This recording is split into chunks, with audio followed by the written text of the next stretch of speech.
What is pH? What has pH got to do with chemistry? You know, I would always give you tips that will make this learning easy for you and easy to remember. You can easily remember and then you can easily relate to them. pH is Port Harcourt on a good day, but in chemistry, pH means period is horizontal. So period is horizontal.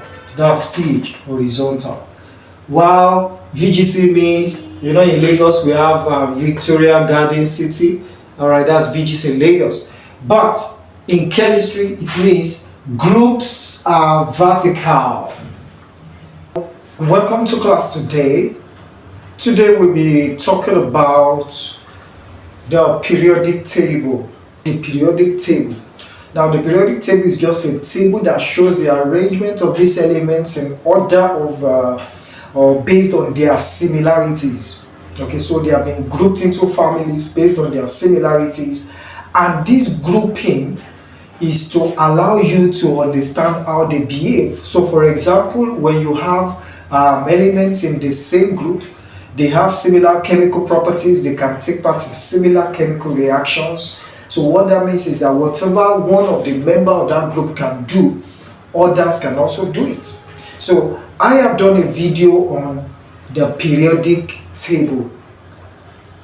You can check out the video. But today's class is going to be on the periodic properties, periodicity of the periodic properties. Those properties of elements on the periodic table, how do they vary across the period and down the group? That is what I'll be teaching very shortly.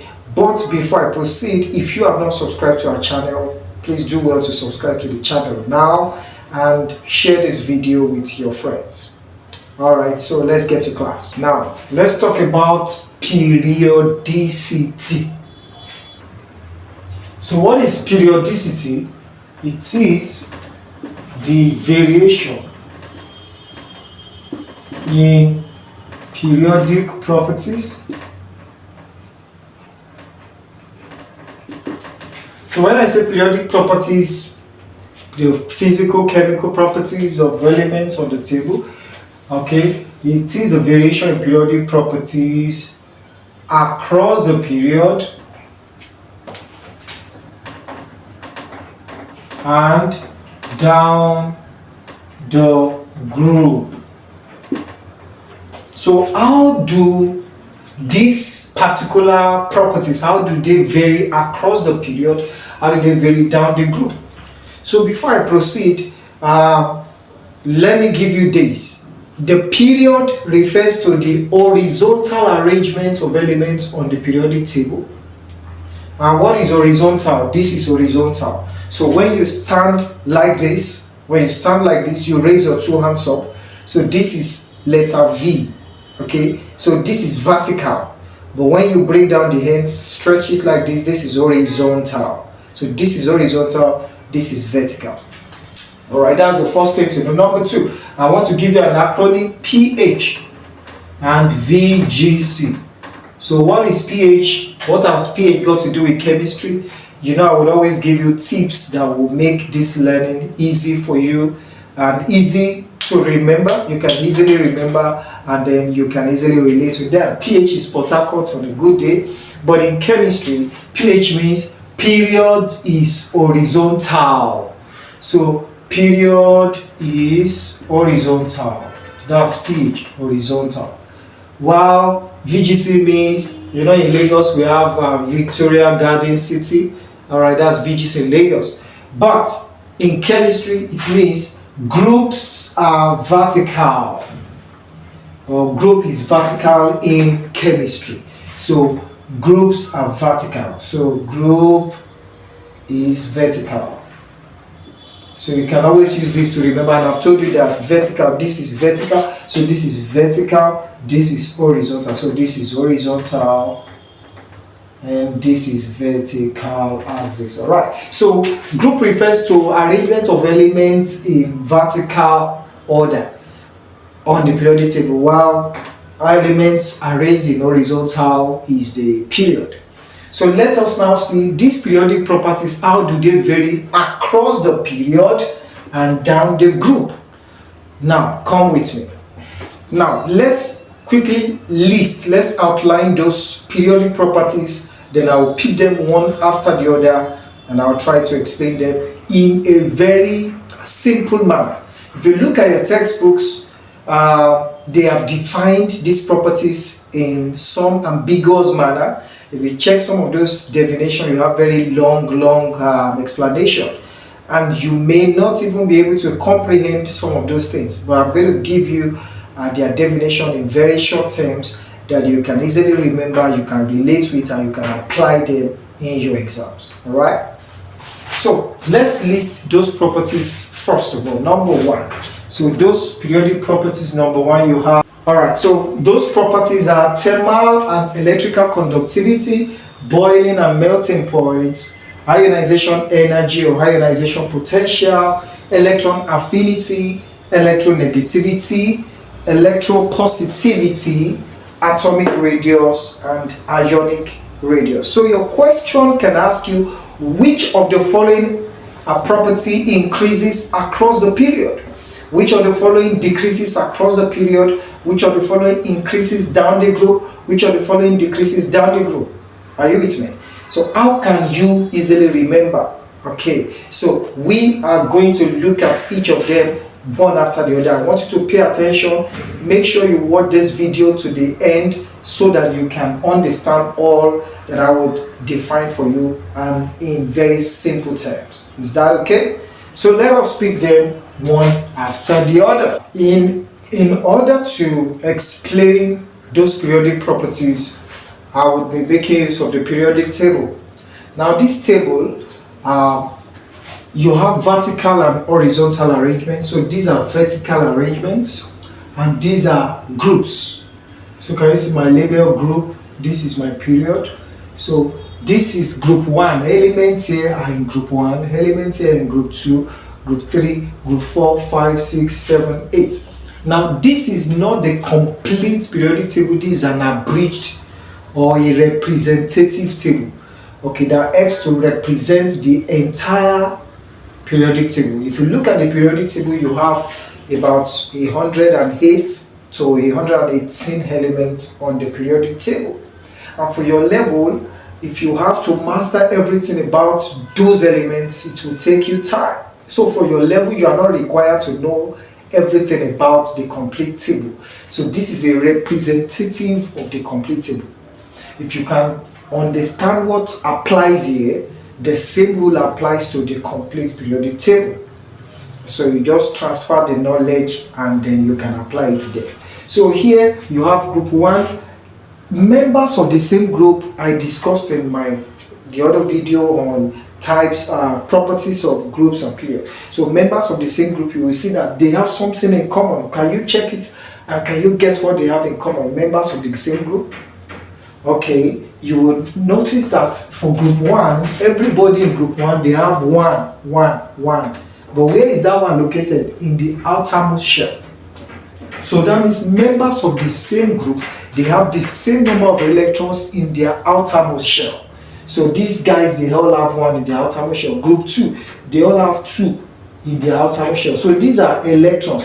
Can you see this table? I have represented the symbols of the elements, hydrogen, helium. And these numbers up here, they are called the atomic number of the element. That is the position of the element in the periodic table.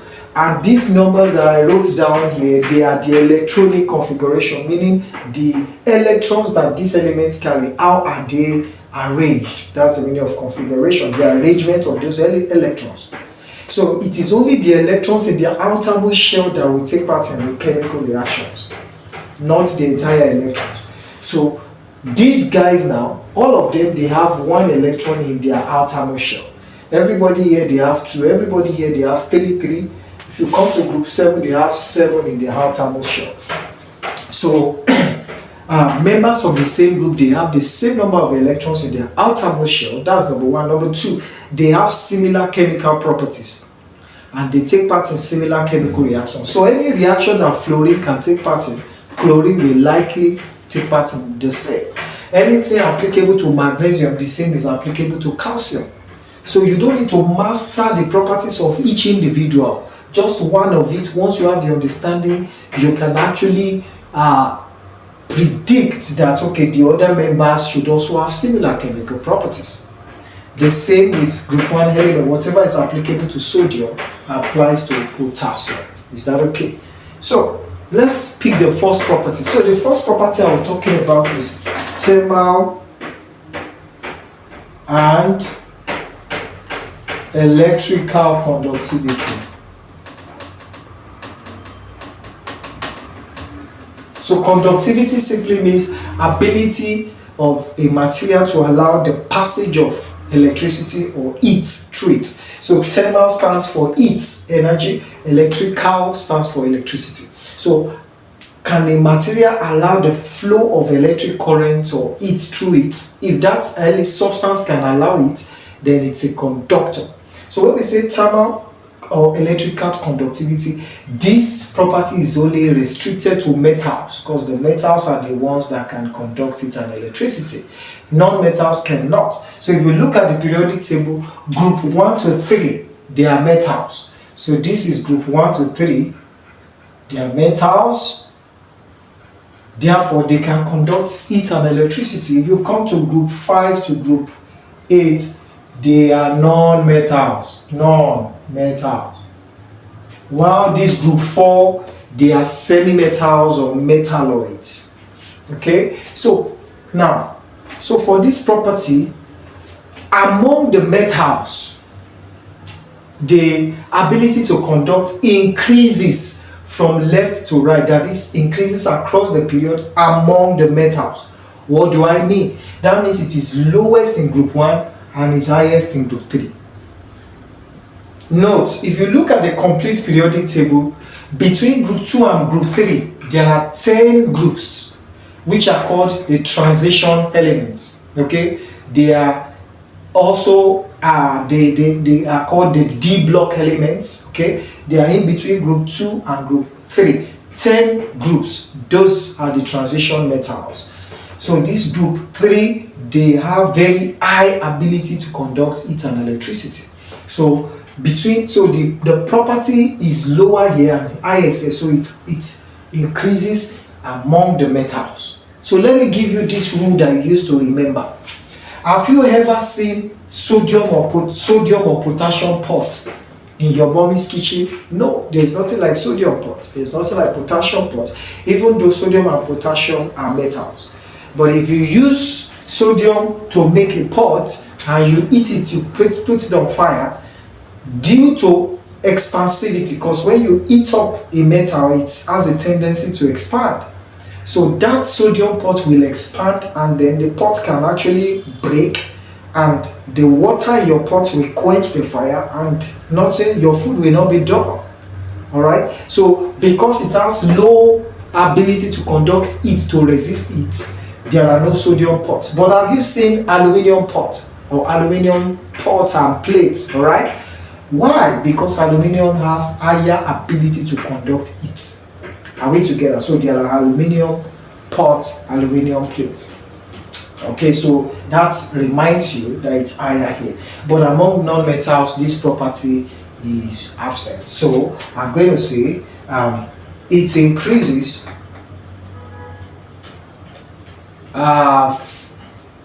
from left to right among metals, while non-metals are non-conductors. So that is the first property. The second property we talk about is melting and boiling point.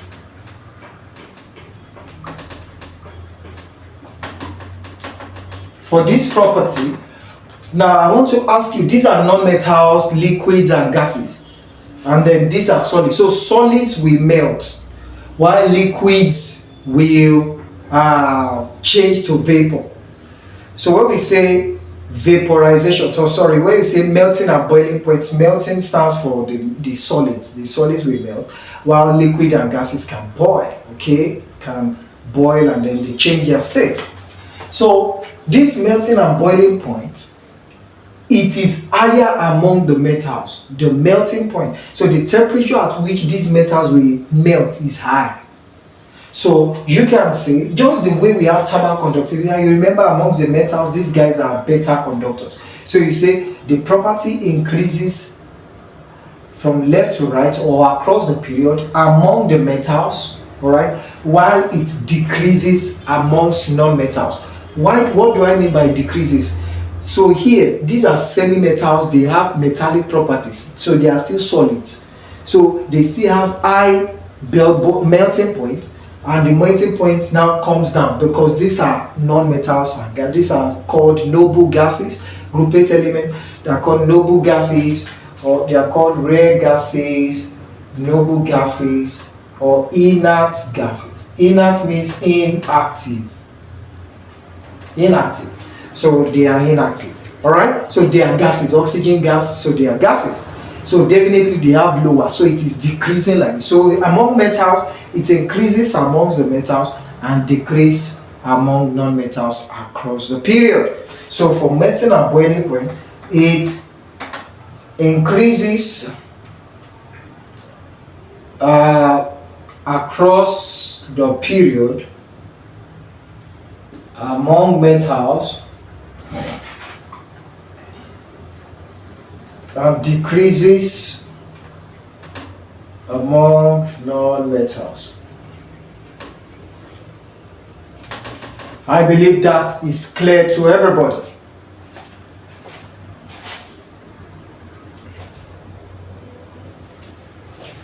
Now we are going to the more interesting part of this class, where we'll be talking about the other properties. So come with me. The third one is ionization. And before I proceed, take note at this point, any property that increases across the period, reverse of it will happen down the group.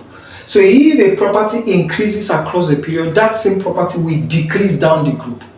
If the property is decreasing across the period, it will increase down the group. Is that okay? So ionization energy, so if you check your textbook, you see a lot of long definitions, but I'm just going to so look at it. The energy required to remove an electron from the outermost shell of an element in its gaseous state is called ionization energy. So let me ask you, where do we need more energy to remove electron from the outermost shell? Is it in group 1 or group 7, group 8? Before I give you an answer to that, every element on this table wants to attain stability. That stability is also called octet valency. Octet or duplet valency. Octet means 8, duplet means 2. Valency means the number of electrons in the outermost shell. Valency is number of electrons in the outermost shell, and that's stability. So they want to be like the group 8 elements. Can you see these guys? This is 288. This is 28. These guys have 8 electrons in the outermost shell. This guy has 2. So every element here, that is why they are called the noble gases, because they have attained stability. They are noble citizens. They don't look for trouble. Trouble does not look for them. All right. They don't cause problem for anybody. They are just on their own. So when you say these are noble citizens of a country, that means they are always on their own. They don't hold NEPA bill. Okay, they don't take what does not belong to them. So these guys, they don't look for trouble. They are noble gases because they have attained stability. So they don't take electrons from anybody. They don't give out electrons. They are just on their own. So what that means is that so if they all want to have 8 in the outermost shell, these guys, they have 1. They need 7 to attain stability, to have 8. Which one is easier? To throw away, to give away 1, or to kidnap 7? When I say kidnap, I'm not talking about kidnapping human beings. The child of a goat is called kid. So when a person goes into the streets and you want to kidnap 7 kids of goats, before you get to number 7, you could be arrested, and that is very, very dangerous. Okay, so it is easier to give out an electron than to kidnap 7. So it's easier for this guy and safer to give up. But if you come over to this side, throwing away 7 or just doing corporate begging for 1, throwing away 7 puppies, you know those German Shepherd, those expensive dogs, you know how much they sell one puppy, maybe for about 100,000 naira. You have a dog, German Shepherd, that has 7 puppies, and you have your friends that are ready to buy. You have 7 of them, and you started saying, oh, I have 7 puppies, 700,000.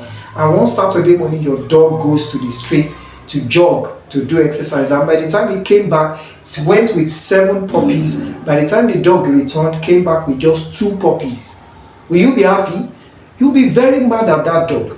So what that means is that you cannot give out, you cannot allow that dog, all right, to go with 7 and you just give out 7 electrons. No, that is very wrong. So you can't give out 7 electrons while or when you have the option of actually begging for 1. So it's easier to beg for 1.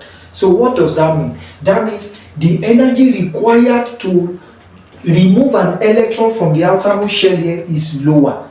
You need just a little amount of energy to, before you ask, they've already given out, because they are always ready to give out. While these guys, they are the ones that you need high amount of energy. If you want to remove an electron from here, it takes a high amount of energy.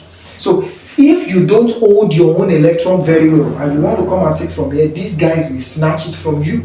That is why they are called radicals. They are very, very, very radical, okay, volatile, and they can easily accept electrons. So you need a high amount of energy to remove electrons here. Therefore, because you need small energy here and highest energy in group 7, you see this property increases across the period and it decreases down the group. It increases across the period and decreases down the group. So for ionization energy or ionization potential is the energy required to remove.